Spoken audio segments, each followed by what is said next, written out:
Big business to spend nearly $33 billion on computer security this year. That's a 9% increase, driven by a major shift to mobile devices and cloud storage. And with growing spending comes what just may be the next big thing: security startups focused on that massive mobile market. Dave Aitel is the CEO of cybersecurity firm Immunity. He joins us now. Dave, great to speak with you. Thanks for having me. Not a lot of people out there might be familiar with your products. One of the biggest is the Stalker program. So why don't you walk us through how that works and why somebody might need that? Well, I think one of the things you see with all sorts of mobile devices is that they leak data all about you, where you are, where you live, what sort of food you like, your phone number, your home address, and all sorts of things that you probably don't want other people to know.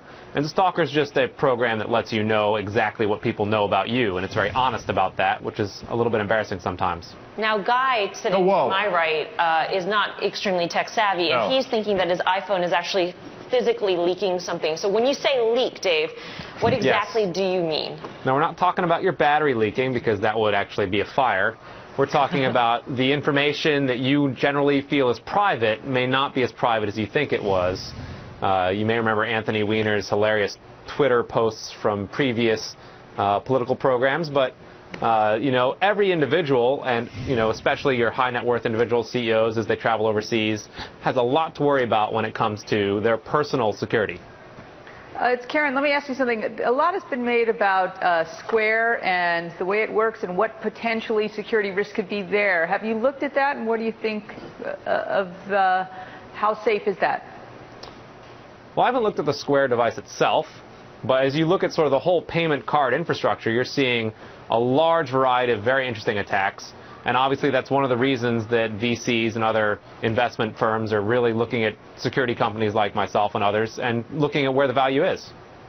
Hey, Dave, you know, a lot of talk out there right now about the virtual wallet. You know, people saying that it could, credit cards could be the, has been, and everything's going to be held on your smartphone. Does that play into what you guys are doing? Because I would assume we're going to have that much more information in the very near future on our phones. Does that make your product even that more vital?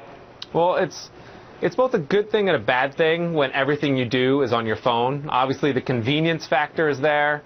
And in fact, credit cards themselves are fairly insecure. I mean, you've handed your credit card over, no doubt, to hundreds and hundreds of people throughout your lifetime that you have no reason to trust.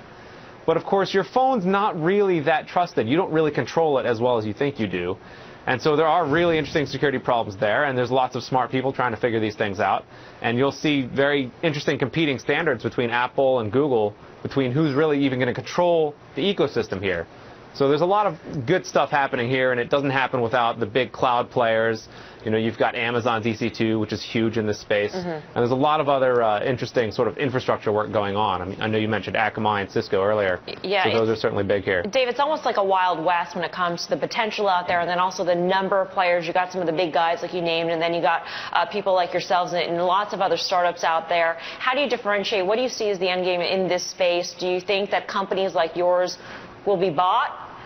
Well, I think that, you know, the reality of these small companies is that very few of them have technologies that really work. And one of the great things about this market is that it's sort of really rewarding the companies that have things that work, and it's sort of showing you how some of the traditional technologies like antivirus and intrusion protection systems, in fact, don't work and don't protect against the threats we have today. Don't work. All right, Dave, we're going to leave it there. Thanks for opening our eyes to these potential leaks out there. Dave Aitel, the CEO of Immunity. I should probably keep my phone in my pocket then more often. You should keep it like a bag. So like a bag, like yes, exactly. Right, that's what Ziploc bag. So that is waterproof as well. Your kryptonite bag. Right. Yeah. Sure. Yeah, sure. Trade school.